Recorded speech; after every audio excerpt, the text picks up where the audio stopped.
Alright, Brent Porcio, TopVelocity.net. I'm doing pitch analysis here. Jacob, we're going to pair him up with a sow. Let's take Jacob here into his leg lift.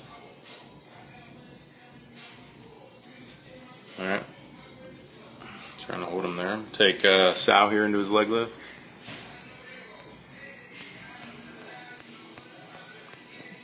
Working on slow motion here, so a little jumpy. Okay.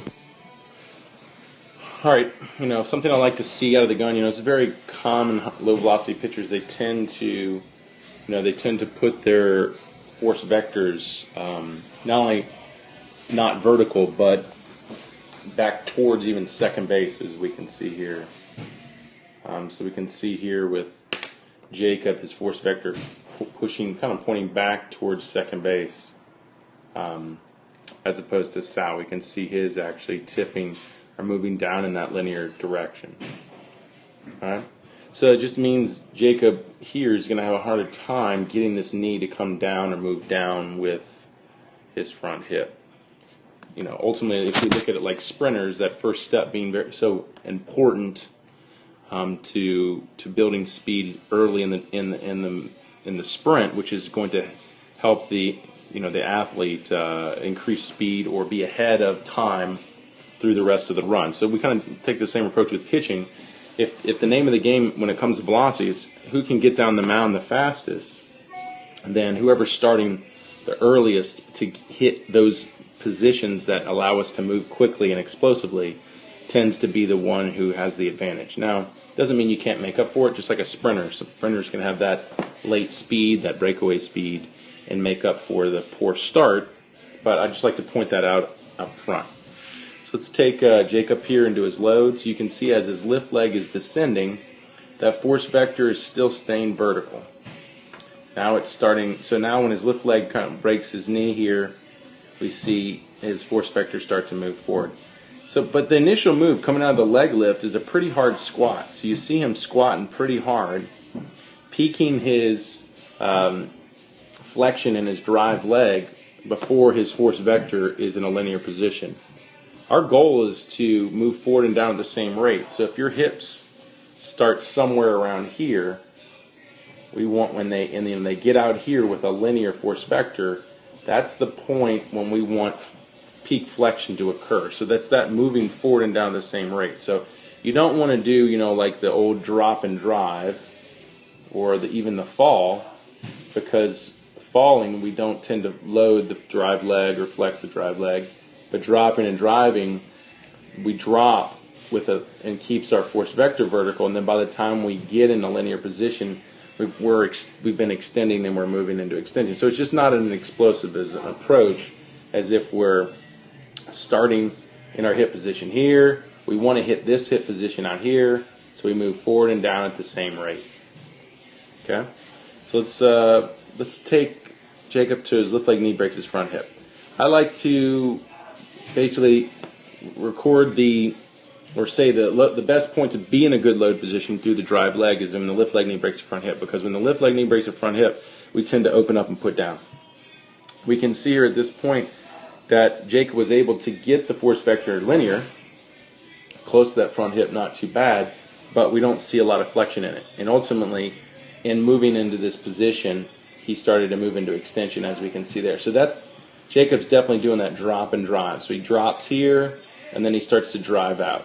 Okay? Definitely not the approach that's going to be most effective in loading the drive leg for, maximum power going into front foot strikes. Let's take a Sal down the mound. So you can see he uses that extended leg approach before launch. So he extends his lift leg before launch, which holds it back. So when his lift leg knee breaks the front hip, he gave himself a lot of time to get this force vector down, and we can see he moved forward and down the same rate. We don't see him drop hard. We see him falling forward, tilting or tipping forward, force vector moving down, at the same time he's flexing down. So when his lift leg knee breaks his front hip, he's still closed on the front side, and we see this drive leg in that perfect loaded position. We see some flexion, we see it perfectly linear, and he has yet to move into extension at this point. So let's take Jacob now from here. So what we're going to do is we're going to open up as we see Jacob doing, and you can see he's putting down as he's rolling over his back heel. So see the back heel just kind of rolling over.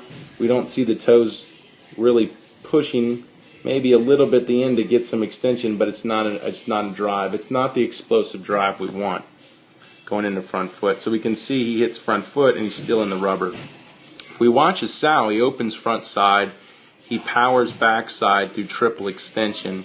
He fully extends the drive leg, the ankle, the knee, and the hip flexor. He's able to implement that triple extension going into front foot strike, so when he lands, his hips open immediately, which is common of high velocity pitchers. So we see Jacob here, because he just kind of rolled over the drive leg, not implementing an explosive triple extension, and not before front foot strike. He hits front foot. Let's see, we have some lead knee flexion there, a little more flexion, and we see his hips opening, I'd say, right here. Notice when his hips, this is the point where his hips are open. This is the point when a sow's hips are open. We can see a sow's in that perfect hip to shoulder separation, with the shoulders still closed, with the hips open. And if we look at Jacob, we've got hips open, but we also have shoulders open at the same time. So we're looking at, maybe 5 degrees of separation with Jacob here, and we're looking more in this 40 to 60 range, which we say is common of high velocity pitchers. And everything up to here is really the bread and butter of 3X pitching. If we can implement this kind of hip to shoulder separation through a full explosive stride, and of course implementing a stable, strong front leg, then we are coiled up to really deliver that power up the kinetic chain. So if the pitcher continues to stabilize, the arm will externally rotate. We get that optimal external rotation. We see Jacob here, when he goes in external rotation, he's got good mobility in his shoulder. He gets optimal external rotation, but what's the difference here? This is how we can tell who's coiled up and going to finish in a high velocity category. We've got a front leg extended, we've got good forward trunk tilt with that optimal external rotation. With Jacob here, we don't have front leg extension. We're a little bit more vertical on the torso with the optimal external rotation. So if we took him into front leg extension, that would put him into more forward trunk tilt. But at that point, the coil in your arm wouldn't be pulled back. The tension wouldn't be pulled back based on where it is now. So you can see that Jacobs is definitely not moving as explosively and definitely not converting that power into torque, into torsion in the body before he delivers a pitch. And then if we do that, you can see the arm explodes into early intonation. He continues to stabilize in the front leg extension, and we can see that Jacob here, arm's not moving as quickly, late external rotation.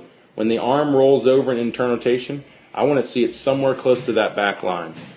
So you can see the line of the torso is close to the sow's elbow. If he had more forward trunk tilt, it might even be above, like some guys see. Plus you can see Jacob here is going to vertical again, standing up and finishing in a more low velocity category. So that's pretty much the basics for Jacob after going through the 3X Velocity Camp. Hopefully this will help him as he progresses through the program.